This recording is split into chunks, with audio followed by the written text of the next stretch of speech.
Praise the lord. ఈరోజు దేవుని వాగ్దానము. నా ఎదుట నీతిమంతుడైన వాడు విశ్వాస మూలముగా జీవించును గాని అతడు వెనుక తీసిన ఎడల అతని యందు నా ఆత్మకు సంతోషం ఉండదు. హెబ్రీయులకు 10వ అధ్యాయం 38వ వచనం. వాక్యము విన్నారు కదా. మీ కొరకు చిన్న ప్రార్థన. కళ్ళు మూసుకోండి.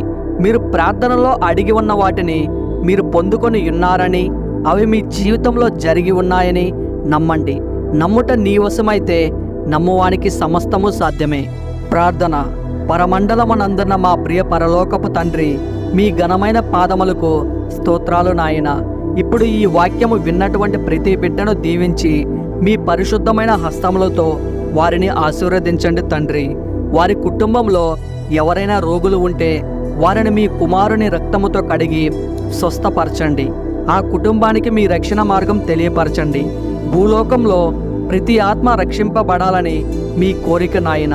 విన్న అందరికీ మారు మనస్సును దయచేసి పాపక్షమాపణ దయచేస్తారని మీ బంగారు పాదాలకు నమస్కరిస్తూ యేసయ్య పరిశుద్ధమైన నామమున అడిగి వేడుకుంటున్నాం తండ్రి. Amen, amen, amen, amen.